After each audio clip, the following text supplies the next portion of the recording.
Well, addictions and distractions basically are anything in which we indulge to avoid feeling how we feel. There's a lot of reasons for that. Number one, people are afraid of it. They are afraid that if they actually allow themselves to feel how they feel, they will be overwhelmed in it, that they will be caught up in it, that they will be stuck in it forever, which actually is what the case is right now. By not feeling it, you are stuck in it. Another thing is it's a cultural thing. It's like you're supposed to be a grown-up person. You're not supposed to be having difficult, painful feelings, and so we just act like it's a character flaw to feel sad or grieving or something like that. The truth is that feeling how you feel is the one guaranteed path to happiness. So it's the one thing that human beings won't do. It's so strange that we refuse to feel how we actually feel, and we do that for a number of reasons. Number one, people are afraid that if they actually allow themselves to feel, that they will be overwhelmed in it, that they will be swept up in it, that it's somehow something catastrophically awful is going to happen. There's also all the conditioning and the programming that we've grown up with, especially men, and I'm speaking primarily for our culture here, but I think it applies everywhere, that you're a big sissy if you're upset, that it's a character flaw. If you're an adult, you should have it handled, you should be happy, and that should be it. So you just are embarrassed for anybody to know, or for yourself to have to acknowledge to yourself that you feel awful. You don't so much transcend them as you go right through them. In other words, the one guaranteed path is finally to stop pushing against it, because that's what addictions and distractions are. Those are all ways to push against, resist, hate, run away from the way we feel. And if anybody wonders about that, let's just take a week, and we require everybody in the United States to give up or to put away cell phones, computers, TVs, video games, drugs, sex, alcohol. If you just stopped with those and said, nobody can have any of those for the next week, what do you think would happen?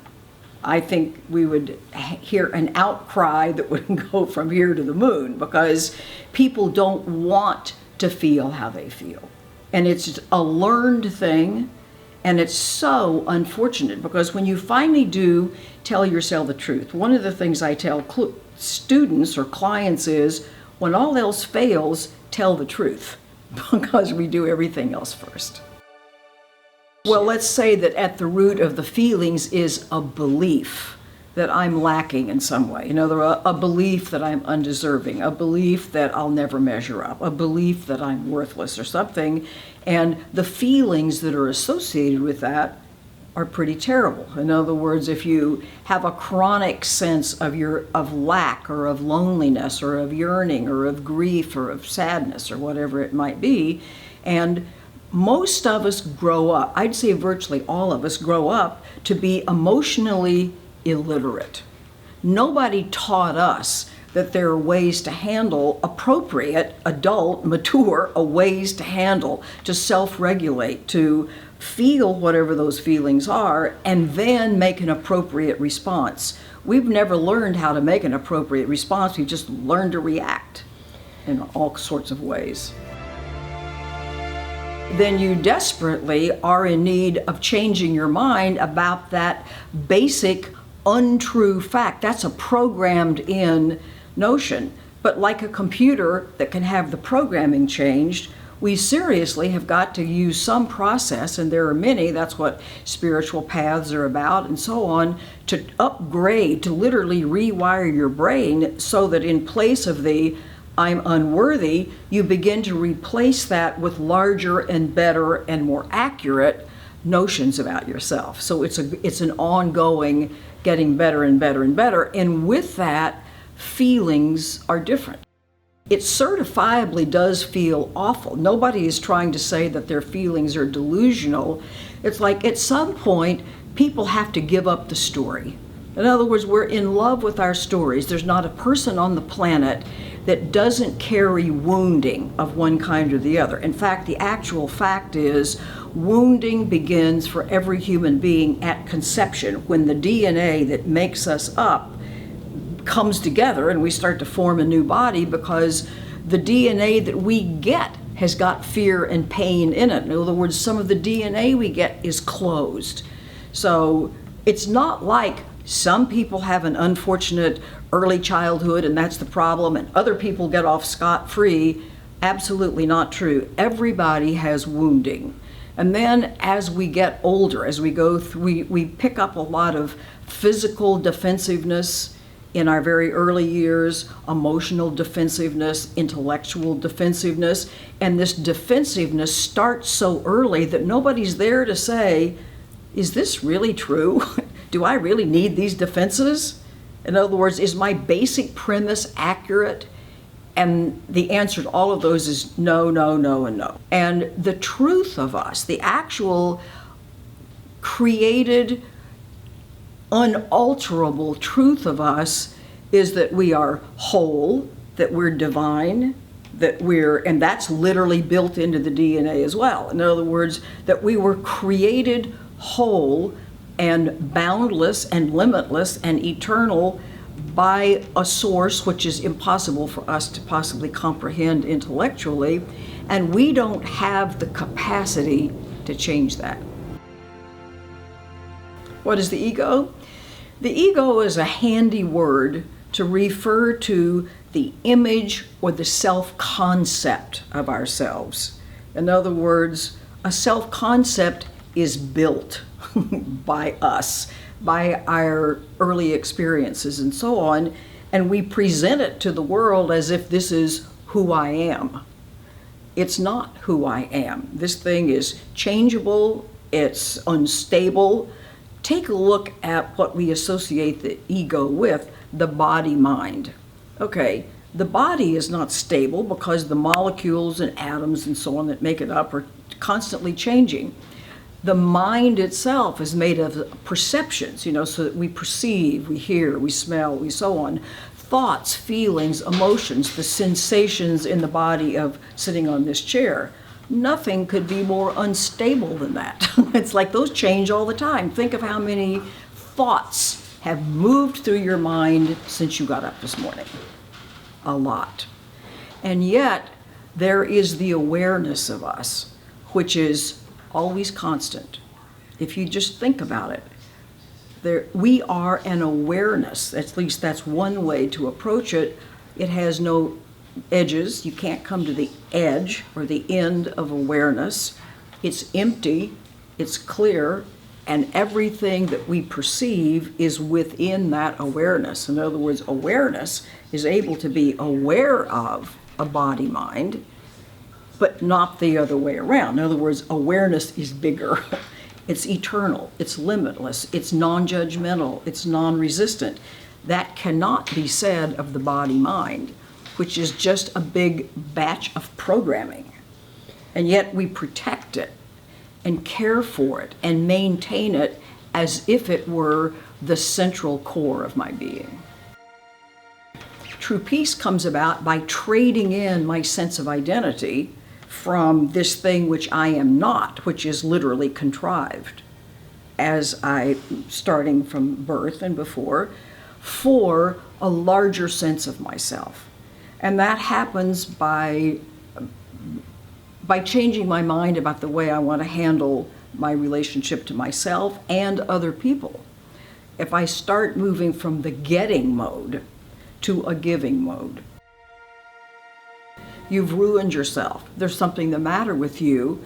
And at some point, if we're smart, we're going to ask the question, I've always taken it for granted that this is true, but who granted it?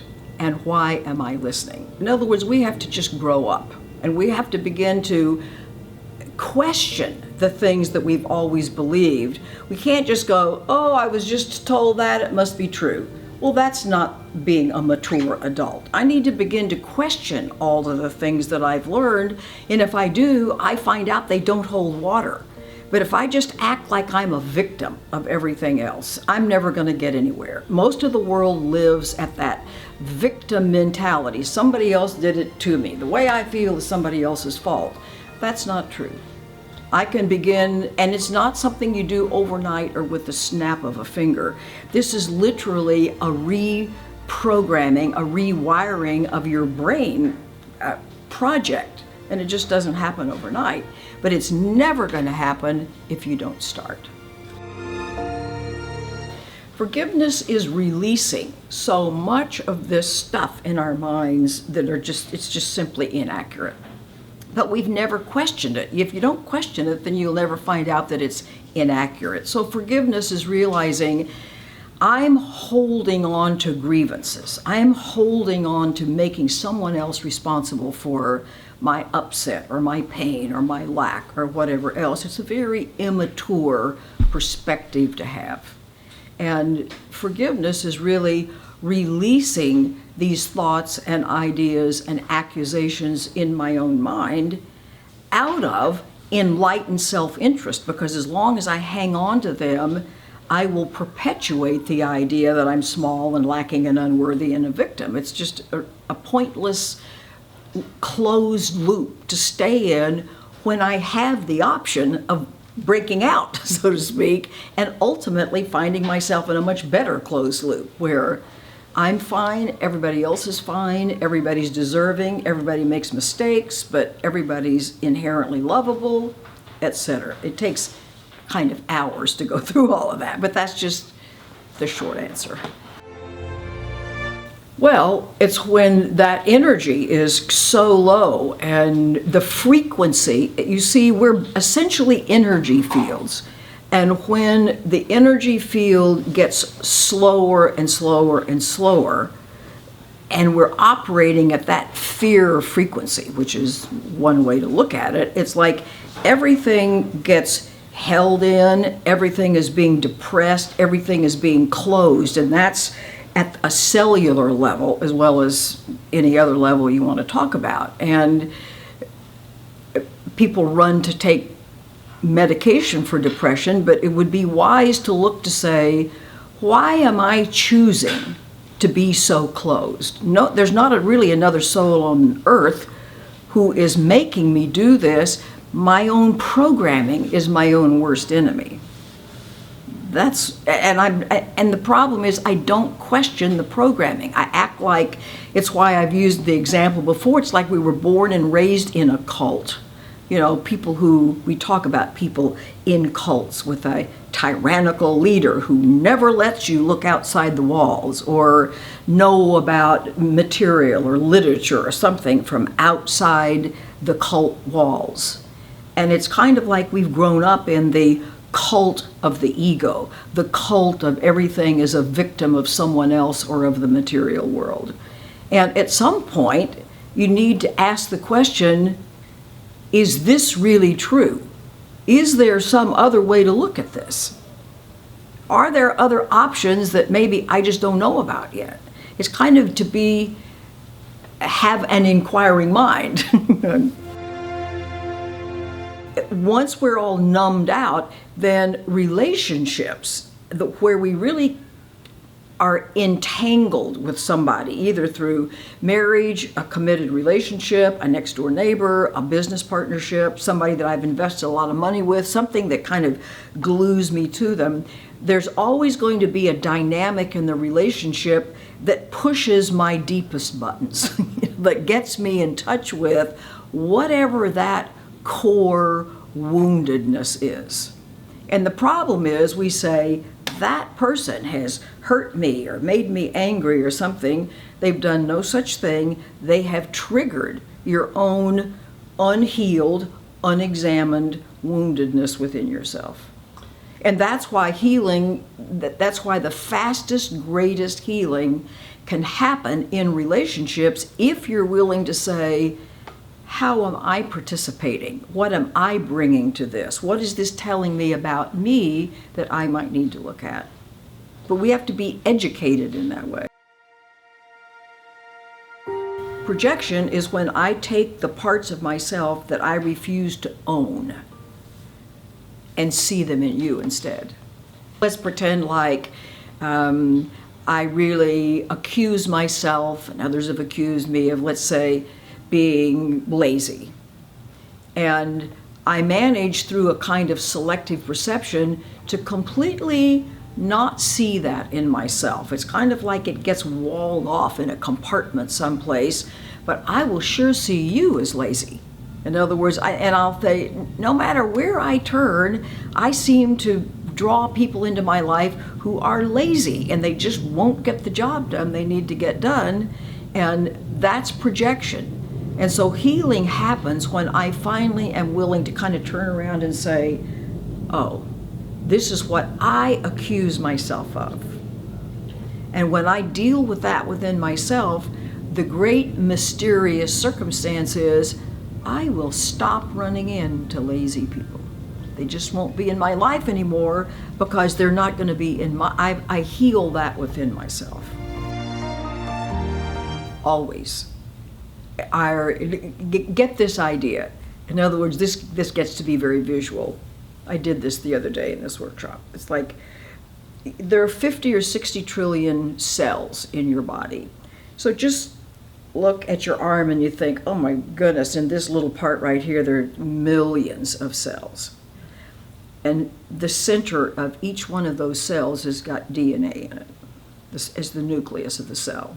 And every one of these cells is carefully listening to everything I say, everything I think, everything I believe, everything I assume, everything that makes up what we refer to as attitude.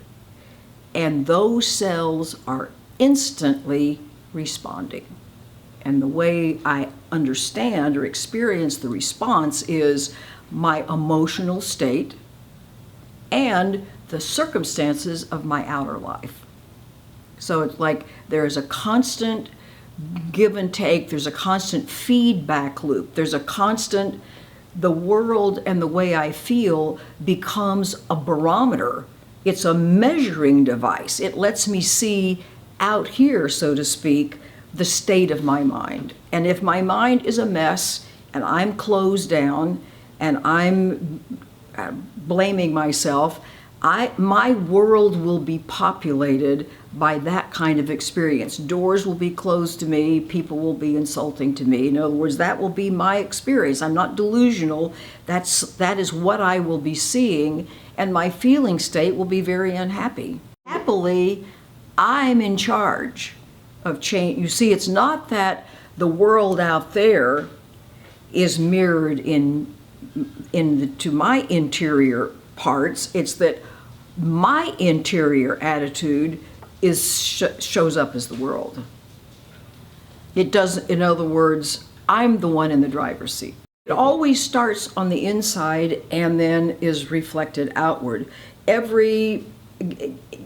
This has been stated in one way or the other for thousands of years. This isn't just a brand new idea. This has been known by sages and by wise people and enlightened people and so on forever. This is not new. In Proverbs or something, as a man thinketh in his heart, so is he. And all kinds of other things that would indicate that your outer life is always going to be a faithful reflection, just like a mirror of your inner life. And if your inner life is in turmoil, your outer life will be in turmoil as well. It has a lot to do with the body chemistry, and the body chemistry that keeps changing as a result of your thoughts, which of course are all those beliefs that are made up of a bunch of thoughts, unfortunately many of which are totally false. Well, it is certainly true that the ego tries to feed itself through bodily appetites. The body itself doesn't really have appetites, but the ego does, because it's always like a big bottomless pit that can never be filled up. But primarily, we distract ourselves because we feel in pain. And we're doing everything possible to avoid feeling that. It would be nice if we stopped calling it love and we started calling it like attachment or something like that. In other words, because you see, look at the impossibility of this.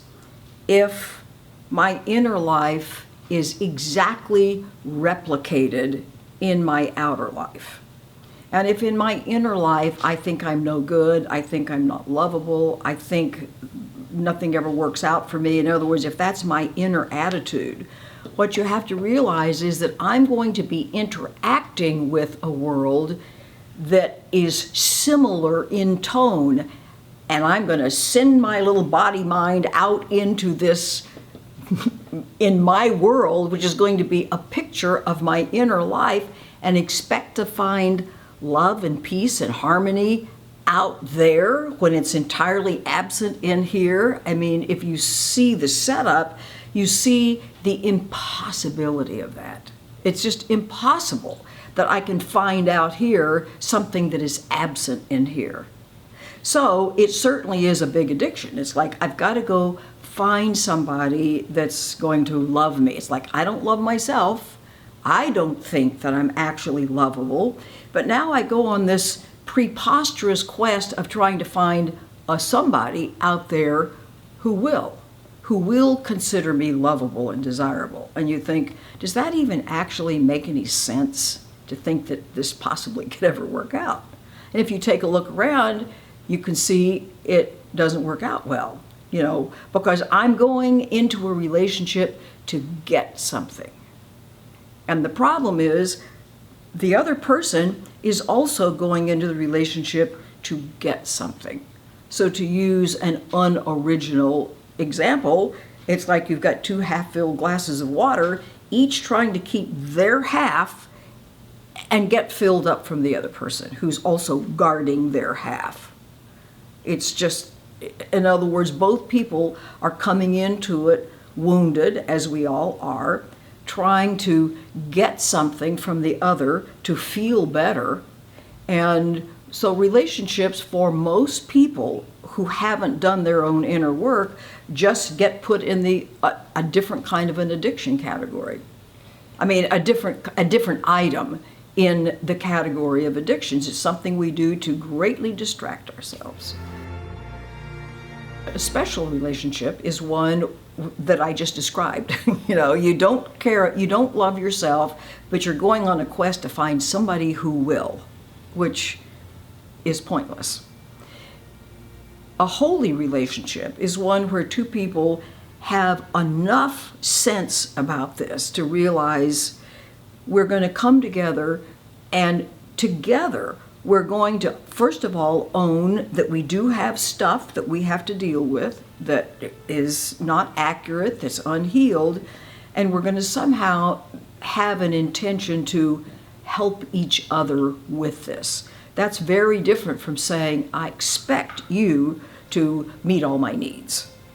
I take no responsibility for meeting my needs, and so I now make that your job. It's kind of like we send a contract out to the other person, but it's so generally gross that we would never acknowledge we're doing that. But it's like, that's what we want. It's like, by the way, I have an agenda for you. I'm not going to tell you what it is, but my agenda for you is you're supposed to confer the value onto me that I don't think I have, and vice versa. You can see how unworkable that is. Or in a sense, to recognize what isn't love. Well, it doesn't take a rocket scientist to figure out that, well, I'm feeling lonely or furious or rejected or whatever else, I'm sure not feeling love. In other words, I don't really have much trouble differentiating between an experience of love and the other options, all of which get lumped in the category of fear.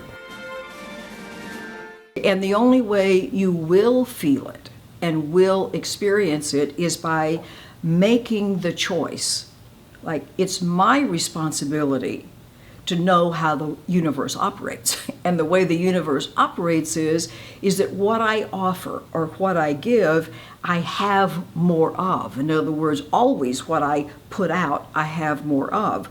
Well, literally, as I open up more, and I mean opening up from a cellular level, opening up at however many levels you want to consider that we have, the more open I am for the purpose of giving, the more I'm going to feel, the more I'm going to experience, and the more what I give increases in me. So if I'm giving out hate, anger, distress, insults, whatever it might be, the more I give that into the world, the more of that I will experience myself. And there's no way you can keep that from happening. So the more I say, I've got to completely change my mind about a lot of things, and I start to offer what I actually want to experience, I will then increase that within myself. That's an absolute law. It's not like you can mess with that and say, well, maybe that works and maybe it doesn't. It's like, just go try jumping off the roof. You can say, I don't know anything about the law of gravity, and I don't think I believe in it, and so I'm going to fly off this roof. Well, ignorance is no excuse. You'll crash to the ground, you'll kill yourself or injure yourself, and you might say, well, this is not fair because I didn't really know how this worked. It's incumbent upon us to know how life works.